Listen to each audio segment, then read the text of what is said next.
பொருளியல்ல next நம்ம பார்க்க போற டாபிக் உற்பத்தி. அதாவது 7th உற்பத்தின்னு ஒரு லெசன் இருக்கு. அதுதான் பார்க்க போறோம்.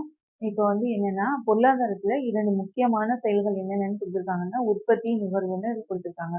அதாவது உற்பத்தியாளர்களும், நுகர்வோர்களும் பொருளாதாரத்துல ரொம்ப இன்றியமையாதவர்கள். ஆ ஓகேவா? நுகர்வோர்கள்னா என்னன்னு நேத்தே பார்த்தோம். அதாவது ஒரு பொருள வந்து அங்காடியில பணம் குடுத்து வாங்குறாங்க அப்படின்னா, அவங்க வந்து நுகர்வு பொருள வாங்குறாங்க அப்படின்னா, அவங்க வந்து நுகர்வோர்கள்னு அழைக்கப்படுறாங்க. ஸோ வந்து இப்ப உற்பத்திக்கு என்ன பொருள் விளக்கம் குடுத்துருக்காங்கன்னா, நுகர்வோர்கள் வந்து பயன்பாட்டிற்காக மூலப்பொருட்களையும், மூலப்பொருள் அல்லாதவற்றையும் ஒருங்கிணைத்து, ஒரு பொருளை உருவாக்குற செயல் தான் உற்பத்தி அப்படின்னு சொல்லி குடுத்துருக்காங்க. நுகர்வு அப்படிங்கிறது அந்த உற்பத்தி செஞ்ச பொருள அங்காடிகள்ல போய் மக்கள் வாங்குறாங்கல்ல, அதுதான் நுகர்வு அப்படின்னு சொல்லி சொல்றோம். ஸோ வந்து அதுக்கப்புறம் பார்த்தோம்னா, நம்ம இந்தியாவுல வந்து எந்த பொருளாதாரம் வந்து கடைபிடிக்கப்படுதுன்னா, கலப்பு பொருளாதாரம். அதாவது பொதுத்துறையும், தனியார் துறையும் இணைந்து செயல்படுறதுனால, ஒன்றாக இணைந்து செயல்படுறதுனால கலப்பு பொருளாதாரம் தான் இந்தியாவுல வந்து இருக்கு. ஸோ வந்து உற்பத்தியோட வகைகள் வந்து ஏற்கனவே நம்ம பார்த்தோம். முதல்நிலை உற்பத்தி, 2ஆம் நிலை உற்பத்தி, 3ஆம் நிலை உற்பத்தி அப்படின்னு சொல்லி பார்த்தோம். முதல் நிலைன்னா இந்த விவசாயம், மூலப்பொருட்களை உற்பத்தி செய்ற எல்லாமே முதல் நிலை உற்பத்தி. 2ஆம் நிலைன்னா தொழில்துறை, எந்திரங்களை பயன்படுத்தி மூலப்பொருளிலிருந்து நம்ம அவுட்புட் வந்து கொண்டு வர வைக்கிறாங்கல்ல. அதாவது அன்றாட தேவைக்கான பொருட்கள வந்து உற்பத்தி செய்றாங்கல்ல, அவங்க வந்து தொழில்துறை. 3வது வந்து சேவைத்துறை. அத மக்களுக்கு கொண்டு போய் சேர்க்கிறது தான் சேவைத்துறை. ஸோ நம்ம மொத்த உள்நாட்டு உற்பத்தியில பெரும் பங்கு வகிக்கிறது எதுன்னா சேவைத்துறை தான். சரியா? அதுக்கப்புறம் உற்பத்தி காரணிகள். உற்பத்தி காரணிகள் என்னென்னன்னா, நிலம், உழைப்பு, முதலீடு, அமைப்பு. சரியா? நிலமும் உழைப்பும் முதல்நிலை உற்பத்தி காரணிகள். அடுத்தது என்ன குடுத்துருக்காங்க? மூலதனமும் அமைப்பும் வந்து பெறப்பட்ட உற்பத்தி காரணிகள். சரியா? இதுதான் குடுத்துருக்காங்க. நிலம்ங்கிறது வந்து இயற்கை நமக்கு அளித்த கொடை. அது மாறாதது.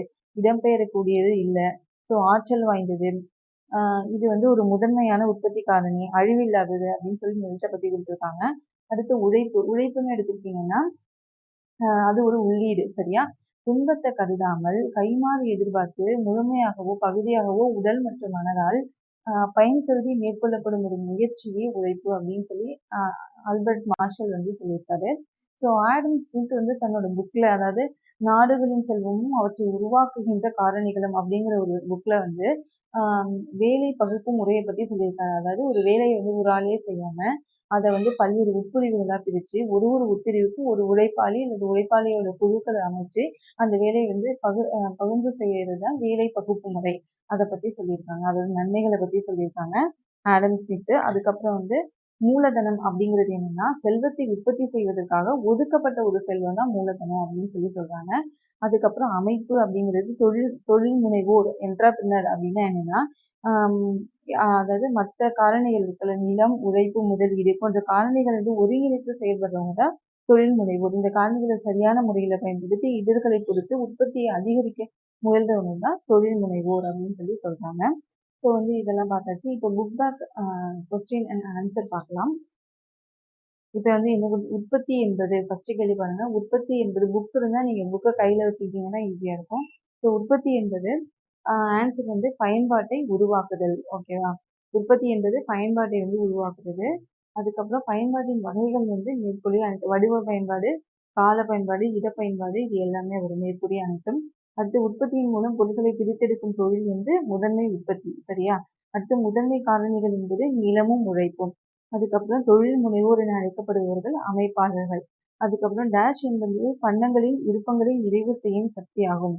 உற்பத்தி என்பது பண்டங்களின் விருப்பங்களை நிறைவு செய்யும், பண்டங்களுக்கான விருப்பங்களை நிறைவு செய்யும் ஒரு சக்தி எது? உற்பத்தி. சரியா?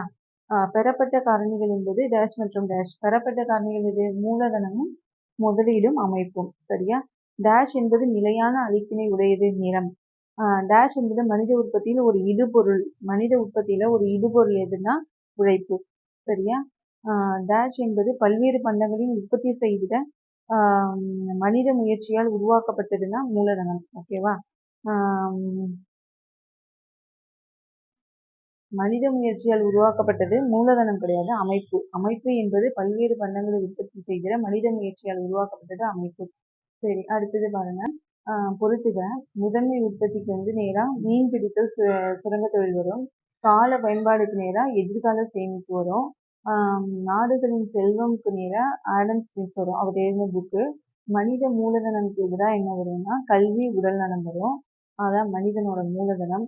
அடுத்து புதுமை புனைபவர் வந்து தொழில் முனைவோர். தொழில் முனைவோர் தான் புதுமை புனைபவர்கள். பொருளியல்ல 7th 7th 3rd டெர்ம்ல வரி மற்றும் அதன் முக்கியத்துவம்ங்கிற லெசன் பார்க்கலாம். இப்ப வரின்னா என்ன? வரின்னா அரசு வந்து இப்போ நிறைய சேவை செய்றாங்க இல்லையா? அதாவது சமூக நலனுக்காக நிறைய செயல்கள் செய்றாங்க. அதுக்காக அவங்களுக்கு ஒரு வருமானம் தேவைப்படுதுல்ல. அவங்களுக்கு அரசுக்கான வருமானத்துல மிக முக்கிய பங்கு வகிக்கிறது வரி. அதுதான் வந்து வரி விதிப்புன்னு சொல்றோம். வரி விதிப்புங்கிறது அதாவது வழக்கமாக அரசால் விதிக்கப்படும் வரியை தான் நம்ம வரி விதிப்பு அப்படிங்கிற வார்த்தையால சொல்லுவோம். சரியா? வரின்னா என்ன அப்படிங்கிறத பார்ப்போம். வரி என்பது எவ்வித நேரடியான பயனையும் எதிர்பார்க்காமல் அரசுக்கு கட்டாயமாக செலுத்துவதையே வரி விதிப்பு. அதாவது வரி செலுத்துபவர்கள். வரி செலுத்துவது எவ்வித நேரடியான பலனையும் எதிர்பார்க்காம நேரடியா அரசுக்கு கட்டாயமா செலுத்துறது தான் வரி வரி விதிப்பு. வரிகள் அப்படின்னு சொல்றோம். சரி, இப்ப வந்து வரி விதிப்பு கோட்பாடு வந்து ஒரு 4 கோட்பாடு வந்து ஆடம் ஸ்மித் வந்து சொல்றாங்க. அதுல வந்து என்னென்ன 4 கோட்பாடுனா சமத்துவ விதி, ஆம், உறுதிப்பாட்டு விதி, வசதி விதி, சிக்கன விதி. இதுதான் 4. ஓகேவா? இதுல வந்து சமத்துவ விதி அப்படிங்கிறது என்னன்னா மக்கள் வந்து அவங்க வசதிக்கேற்ப வரியை செலுத்திக்கிறது. ஓகேவா? அது வந்து எளிமையாகவும் நியாயமான வழியிலையும் நியாயமான முறையிலையும் அந்த வரி விதிப்பு இருக்கும். சரியா? அதுக்கப்புறம் உறுதிப்பாட்டு விதி அப்படிங்கிறது என்னன்னா உறுதிப்பாட்டு அதாவது மக்கள் வந்து பொருளாதார நன்மை மக்களுக்கு கண்டிப்பா நடக்குங்கிற உறுதிப்பாடு உள்ள விதி. அதுதான் வந்து உறுதிப்பாட்டு விதி. சரியா? பொருளாதாரத்தில் ஏற்படும் அனைத்து வீண் செலவுகளும் தவிர்க்கப்படுகிறது இந்த வரி விதிப்புல. அதுக்கப்புறம் வசதி விதி. வசதி விதிங்கிறது என்னன்னா வசதிகள் அதாவது வரி செலுத்துபவர்களுக்கு அதிகபட்ச வசதிகளை வழங்குறோம் அப்படிங்கிற மாதிரி ஒரு வரி விதிப்பு. சிக்கன விதி அப்படிங்கிறது என்னன்னா அரசு கருவூலத்துல தான் மொத்த தொகையும் இருக்கும். அதுலேருந்து ஆகுற செலவு வந்து குறைந்த அளவுல இருக்கும். அதாவது குறைந்த அளவிலான தொகை மட்டுமே செலவிடப்படுது. அந்த மாதிரியான வரி விதிப்பு வந்து சிக்கன விதி அப்படிங்கிற மாதிரி சொல்றாங்க. சரி, இப்ப வந்து வரி விதிப்பு வகைகளை பத்தி பார்ப்போம். வரியோட வகைகள் கிடையாது, வரி விதிப்போட வகைகள். என்னென்ன மாதிரியான வரி விதிப்பு இருக்கு அப்படிங்கிற மாதிரி. ஒண்ணு வந்து விகிதாச்சார விதி, அதுக்கப்புறம் வளர்வீத விதி, தேய்வீத விதின்னு 3 இருக்கு. இப்போ வந்து விகிதாச்சார விதிங்கிறது என்னன்னா அதாவது வருமானத்தை வந்து பொருட்படுத்தாம எல்லாருக்கும் ஒரே மாதிரியான வரி விதிப்பு இருக்கும். இப்போ வந்து 1000 ரூபாய் ஒருத்தவங்க வந்து வருமானம் வாங்குறாங்க அப்படின்னா அவங்களுக்கு 5% வரி விதிப்புன்னா அவங்க வந்து 50 ரூபாய் கட்டுவாங்களா? ஸோ அதுக்கப்புறம் 5000 ரூபாய் வருமானம் வாங்குறவங்களுக்கு வந்து 5% அப்படின்னா 250 ரூபாய் கட்டுவாங்க. ஸோ இந்த மாதிரியான ஒரு வரி விதிப்பு வந்து விகிதாச்சார விதி அப்படின்னு சொல்றாங்க. அதுக்கப்புறம் வந்து வளர் விகித வரி அப்படின்னா இப்போ வந்து 1000 ரூபாய் ஒருத்தவங்க வந்து வருமானம் வாங்குறாங்க. அவங்களுக்கு 10% அப்படின்னா 100 ரூபாய் பே பண்ணுவாங்க. அதுக்கப்புறம் 1,00,000 வாங்குறாங்க, அதில் 10,000 ரூபாய் வாங்குறாங்க அப்படின்னா அவங்களுக்கு வந்து 25%னா 2,500 ரூபாய் பே பண்ணுவாங்க. அதுக்கப்புறம் 1,00,000னா அவங்களுக்கு 50%னா அவங்க வந்து ஒரு 50,000 ரூபாய் பே பண்ணுவாங்களா? ஸோ அந்த மாதிரியான ஒரு வரி விதிப்பு தான் வளர் விகித வரி.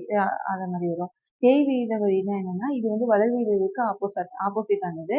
இதுல வந்து எப்படின்னா குறைந்த வருமானம், அதிக வருமானம் எல்லாருக்கும் ஒரே மாதிரியான வரி விகிதம். இதுல வந்து குறைந்த வருமானம் உடையவங்க அதிக அளவுல பாதிக்கப்படுவாங்க. ஸோ இது வந்து 3 வகையான வரி விதிப்பு கொள்கைகள். இப்போ வந்து இந்த வரிகளோட முக்கியத்துவம் என்னென்ன அப்படின்னா நலவாழ்வு, கல்வி, அரசு நிர்வாகம், உள்கட்டமைப்பு, போக்குவரத்து, வீட்டு வசதி. ஸோ இந்த மாதிரியான எல்லாத்துக்கும் இந்த சேவைகளுக்கு எல்லாத்துக்கும் இந்த வரியை வந்து பயன்படுத்துறாங்க அரசாங்கம். ஸோ வரிகளோட வகைகள் பார்த்தீங்கன்னா நேர்முக வரி, மறைமுக வரின்னு 2 வரி இருக்கு. நேர்முக வரியில பார்த்தீங்கன்னா அதுல வந்து நிறுவன வரி, சொத்து வரி, அன்பளிப்பு வரி அந்த மாதிரியான வரிகள். அதாவது இதை வந்து நீங்க கண்டிப்பா அரசுக்கு வந்து செலுத்தி ஆகணும், நேரடியா செலுத்தணும் அந்த மாதிரியான வரி. மறைமுக வரி அப்படிங்கிறது என்னன்னா இதை வந்து மற்றவங்களுக்கு நீங்க ஈஸியா கைமாத்திடலாம். அதாவது நீங்க ஒரு ஒரு ஜிஎஸ்டி கொடுத்து ஒரு பொருளை வாங்குறீங்கன்னா நீங்க அதை விற்கிறீங்கன்னா அதை வந்து அந்த ஜிஎஸ்டியை அவங்களுக்கு வந்து கொடுத்துடலாம். அந்த மாதிரியான ஒரு வரி வந்து மாற்றக்கூடிய வரி வந்து மறைமுக வரி. இதுல வந்து வகைகள் என்னென்னன்னா சேவை வரி இருக்கு, விற்பனை வரி, வேல்யூ ஆடட் டாக்ஸ், கலால் வரி, பொழுதுபோக்கு வரி, சரக்கு மற்றும் சேவை வரி, ஜிஎஸ்டி இருக்குல்ல அதுதான் இப்ப நடைமுறையில் இருக்கு அந்த வரி இது எல்லாமே மறைமுக வரி. கலால் வரிங்கிறது மத்திய அரசால வசூலிக்கப்படுறது. பொழுதுபோக்கு வரிங்கிறது பொழுதுபோக்காக மத்திய அரசால வசூலிக்கப்படுற வரி. ஸோ வந்து ஜிஎஸ்டி பொறுத்த வரைக்கும் அது எப்போ அறிமுகப்படுத்தப்பட்டதுன்னா 2017 ஜூலை 1ல வந்து அறிமுகப்படுத்தப்பட்டது. 2017 இந்தியாவில் ஜூலை 1. ஓகேவா? 7th மந்த் தானே ஜூலை. ஸோ 1. இதை 2017 ஞாபகம் வச்சுக்கிட்டிங்கன்னா ஜூலை 1 நீங்கள் ஈஸியாக இது பண்ணிடலாம். ஸோ வந்து ஜூலை 1 இது வந்து ஜிஎஸ்டி வந்து அறிமுகப்படுத்தப்பட்டது. ஸோ நீங்க இத வந்து ஒரு க்ளூவா ஞாபகம் வச்சுக்கலாம். ஓகேவா? அப்புறம் வந்து இந்த ஜிஎஸ்டில வந்து 2 வகை இருக்கு. அதாவது ஒண்ணு வந்து மத்திய ஜிஎஸ்டி, இன்னொன்னு வந்து மத்திய அரசால வசூலிக்கப்படுறது, இன்னொன்னு வந்து மாநில அரசால வசூலிக்கப்படுறது. இப்போ சிஜிஎஸ்டி, எஸ்ஜிஎஸ்டின்னு சொல்லுவோம். இது இல்லாம ஒருங்கிணைந்த ஜிஎஸ்டி, மாநிலங்களுக்கு இடையேயான ஜிஎஸ்டின்னு ஒண்ணு இருக்கு. ஓகேவா? ஆ அதுக்கப்புறம் வந்து இந்த ஜிஎஸ்டிக்கு முன்னாடி வேல்யூ ஆடட் டாக்ஸ் இருந்துச்சு. அது வந்து ஹரியானால 2003ஆம் ஆண்டு தான் 2003ல ஹரியானால முதல்ல அறிமுகப்படுத்தினாங்க. எது? Value added tax. ஓகேவா? அத வந்து ஞாபகம் வச்சுக்கோங்க. ஸோ வந்து இப்போ வந்து என்னன்னா, சுங்கம் மற்றும் சாலை வரி வந்து பத்தி சொன்னோம்னா, சாலையில வந்து உள்கட்டமைப்பு இருக்கு, பாலம் அமைக்கிறாங்க அப்படின்னா, அதுக்காக வரி வசூல் பண்றாங்கல்ல, அதுதான் அந்த வரி. ஸோ தூய்மை பாரத் வரின்னு இருக்கு. அது வந்து 2015 நவம்பர் 15ல வந்து அறிமுகம் பண்ணாங்க. தூய பாரத் அந்த சேவைக்காக வரி வசூல் பண்ணிட்டு. இப்போ வந்து நேர்முக வரிக்கும், மறைமுக வரிக்கும் இடையில உள்ள டிஃபரன்ஸ் பார்க்கலாம். வரி செலுத்துபவர்கள் தங்களுக்கு விதிக்கப்படும் வரி சுமையை பிறருக்கு மாற்ற இயலாது. மாற்ற இயலாதது நேர்முக வரி. மாற்ற முடியும்னா மறைமுக வரி. சரியா? பணவீக்க அழுத்தம் இல்லைன்னா அது வந்து இந்த நேர்முக வரி. பணவீக்க அழுத்தம் உண்டு அப்படின்னா இந்த வரி வந்து அந்த விலைவாசிக்கு தகுந்த மாதிரி வரி மாறுது இல்லையா? அதுதான் அந்த பணவீக்க அழுத்தம் உண்டு. ஓகேவா? அப்புறம் வந்து வரி தாக்கம். தனியார் மற்றும் நிறுவனங்கள் பெறும் வருமானத்தின் மீது வரி வசூலிக்கப்படுது. அது வந்து பொருட்கள் மற்றும் சேவை மீது வசூலிக்கப்படுது. நெகிழ்வுத்தன்மை குறைவு, அங்க நெகிழ்வுத்தன்மை அதிகம். ஓகேவா? அதுக்கப்புறம் புக் பேக் கொஸ்டின்ஸ் வந்து பார்க்கலாம். புக் பேக் கொஸ்டின்ல பார்த்தீங்கன்னா, வரிகள் என்பவை டேஷ் செலுத்தப்பட வேண்டும். கட்டாயமாக செலுத்தப்பட வேண்டும். வசூலிக்கப்படும் வரியிலிருந்து குறைந்த அளவிலேயே தொகை செலவழிக்கப்படுகிறது. டேஷ்ன்னு கேட்டாங்கன்னா, சிக்கன விதி. வளர்விகித விதிக்கு எதிராக அமைந்துள்ள விதி வந்து தேய்விகித விதி. வருமான வரி என்பது நேர்முக வரி. சரியா? சேவை வழங்குவதன் அடிப்படையில் வந்து சேவை வரி. வழக்கமாக அரசால் விதிக்கப்படும் வரியையே வரி விதிப்பு என்னும் சொல்லால் சொல்றோம். அதுக்கப்புறம் வந்து வருமான அளவை பொருட்படுத்தாமல் ஒரே மாதிரியாக வரி விதிப்பது விகிதாச்சார விதி. டேஷ் என்பது அன்பளிப்பு மதிப்பை பொறுத்து அன்பளிப்பு பெறுபவர்கள் அரசுக்கு செலுத்துவது அன்பளிப்பு வரி. அதுக்கப்புறம் வந்து நேரடியாக வரி செலுத்துவோர் மாற்ற முடியாது. டேஷ் வரி சுமையை வரி செலுத்துவோர் மாற்ற முடியாது. நேரடியாக மாற்ற முடியாது. மறைமுக வரி என்பது டேஷ் நிகழ்வு உடையது, அதிக நிகழ்வு உடையது. அதுக்கப்புறம் வரி விதிப்பு பொறுத்து பார்க்கலாம். வரி விதிப்பு கொள்கை வந்து ஆடம் ஸ்மித்தோட கொள்கை.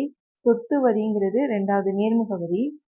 சுங்க வரிங்கிறது மறைமுக வரி. 1/2014 சரக்கு மற்றும் சேவை வரி என்பது நேர்முக வரிங்கிறது குறைந்த நெகிழ்வுத்தன்மை உடையது. அடுத்து பின்வருவனவற்றுள் எது மறைமுக வரி அல்ல அப்படின்னு கேட்டிருக்காங்க. சொத்து வரி. பின்வரும் வரியில எது நேர்முக வரின்னு கேட்டிருக்காங்க. செல்வ வரி. அவ்வளவுதான்.